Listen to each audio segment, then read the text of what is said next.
Hello, this is Mayor Ras J, Baraka, and thank you for tuning in to EduTalk, where we will discuss incredible topics centered around our young people, about local control, community schools, our special needs population, creating curriculum and opportunities for young people to move forward from elementary school into careers or to universities. It is the opportunity for us to discuss our young people's creativity, their imagination, their ability to move our city forward. We need them in Newark, and we need the best educated, the most well-trained, incredibly courageous and imaginative young people coming out of our school system. And this show gives us an opportunity to engage those topics. Again, thank you for watching. God bless.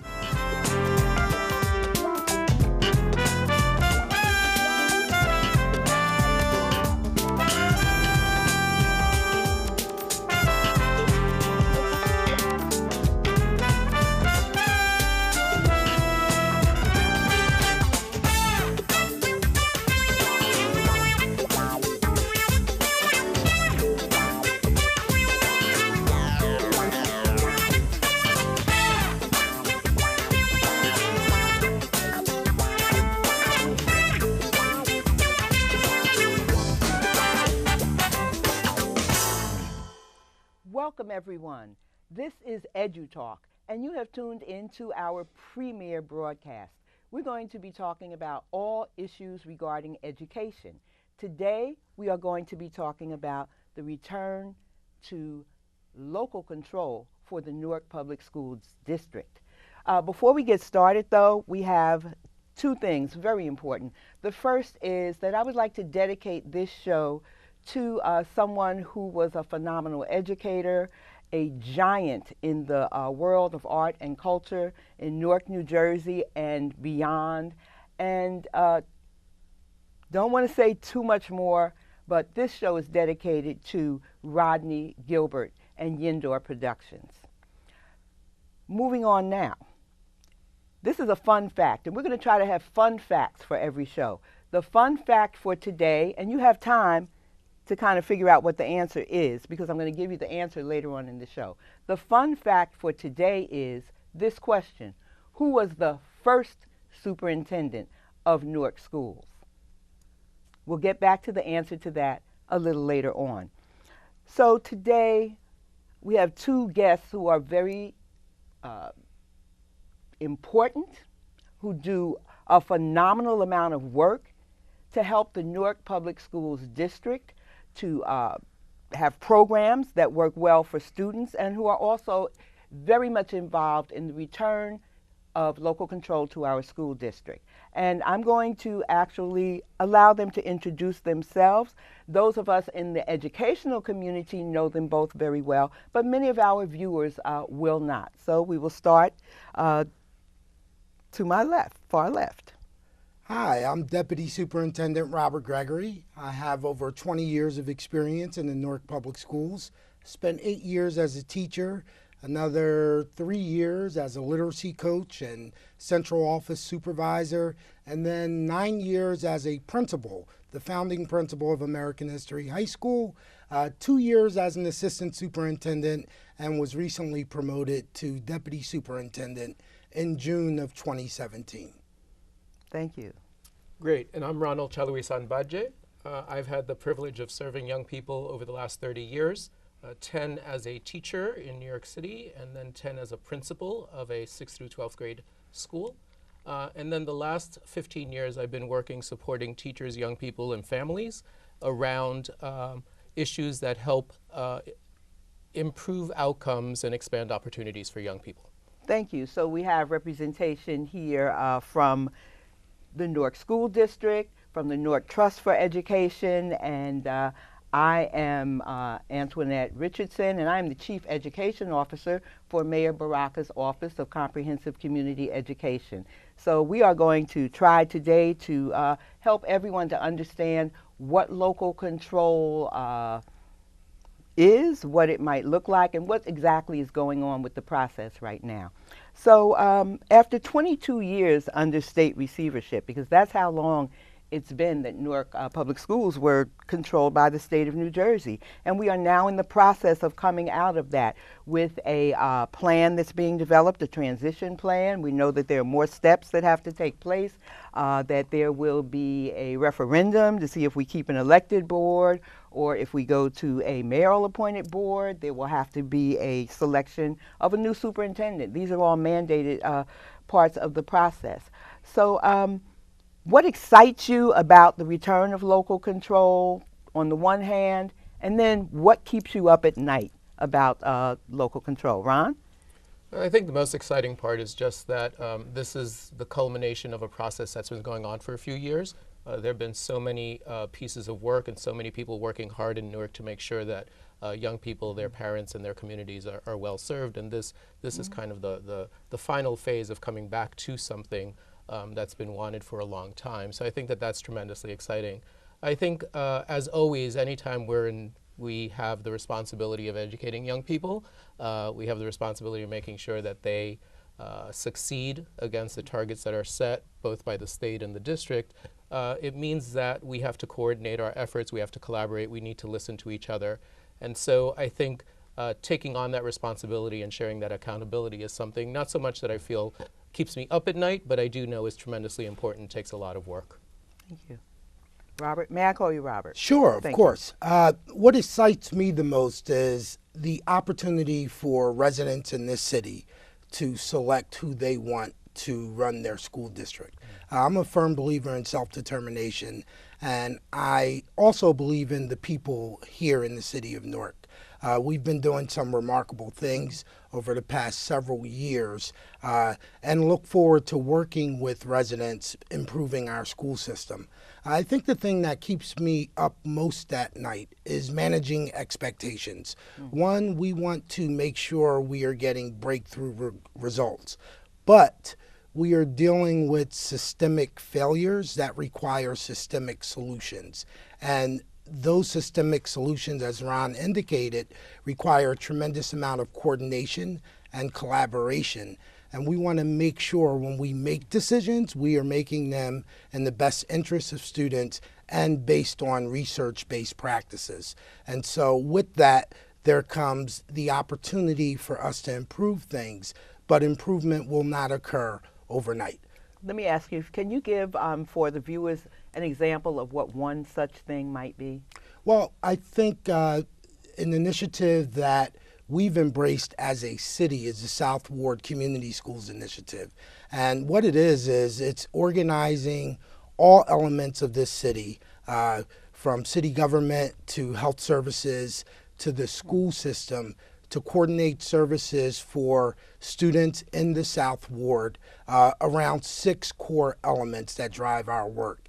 That's a prime example of a comprehensive approach to this thing that requires a tremendous amount of collaboration between the city, the school district, and local partners to reach certain outcomes for students. Thank you. So Ron, I know you do a lot of work also with the Community Schools Initiative.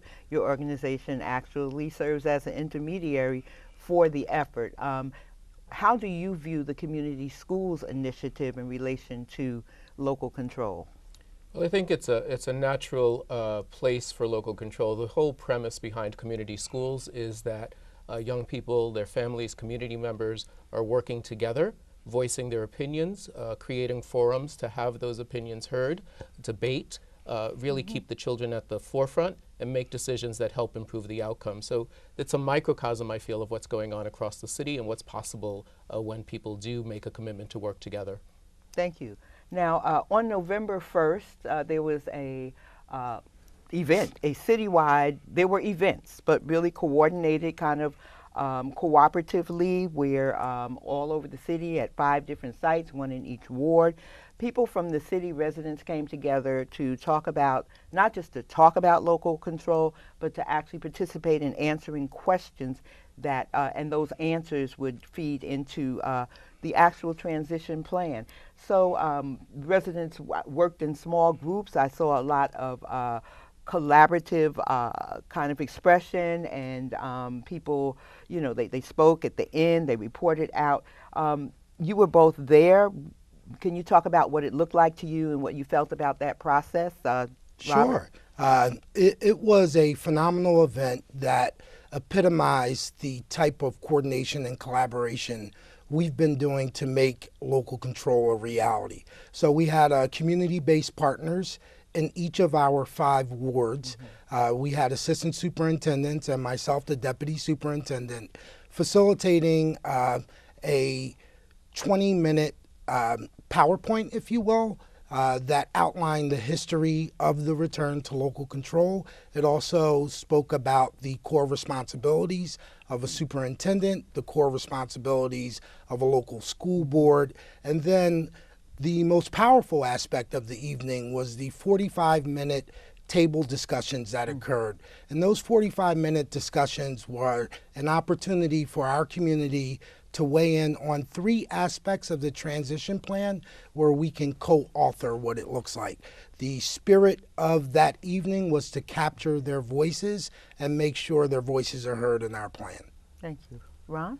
For me, I think what I noticed was just the breadth of people who were present. I was fortunate to facilitate one of the table discussions, and at that table there were parents, there were grandparents, there were younger people, and in that conversation, what was tremendously powerful was how much everyone at the table wanted to be a part of continuing to improve the system so that the young people actually get the benefit of it. That was both heartwarming, but also the understanding that this was difficult work was very clear, and the push, I think, to really say we need a multi-generational approach to this. The way our families are structured at this point may be a little different than they've been in the past, and because of that, because there are these multiple generations, all of whom are really working together to work with the young people, we need to think about those kinds of approaches when thinking about improvement in general. Thank you.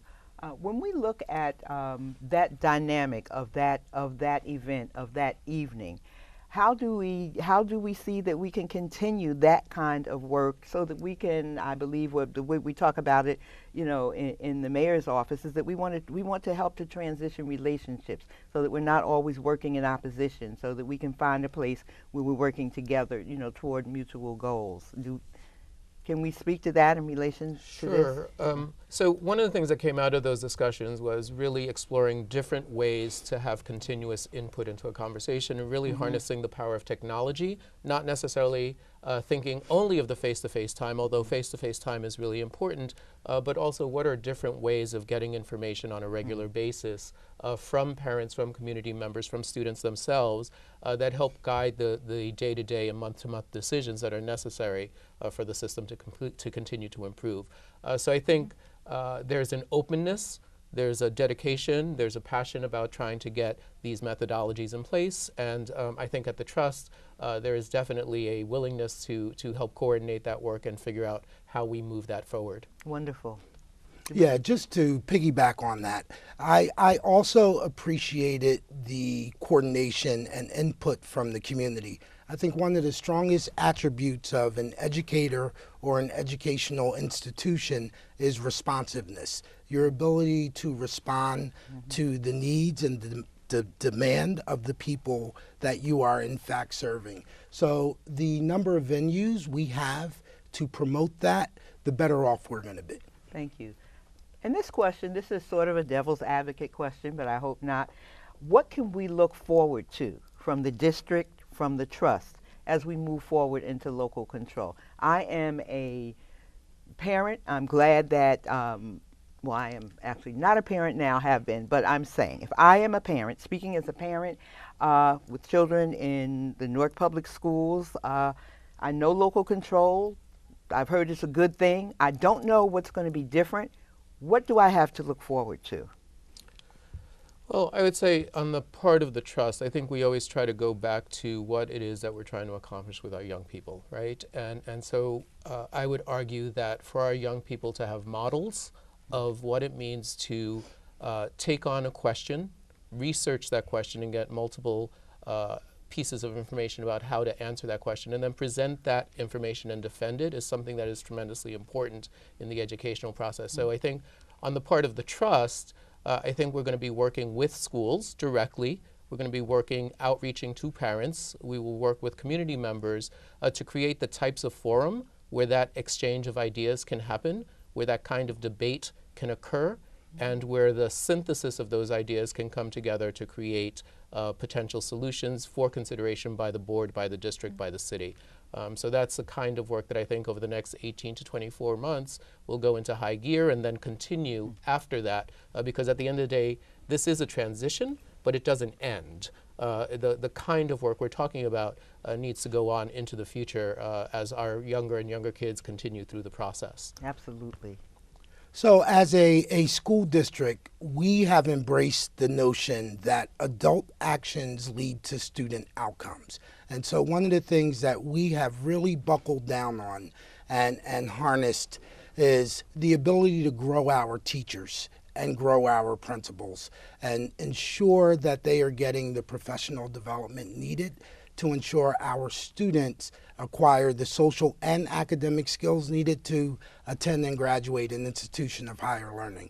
I think one of the things that we have to embrace as a community is in 21st century America, this is about a fight for equity, not necessarily a fight for equality. And equity means we are meeting kids where they are, and we are all working towards ensuring that they gain the skills to accomplish one goal, and that goal being graduating high school successfully, being an economically independent adult who can think critically and contribute to the vitality of their community.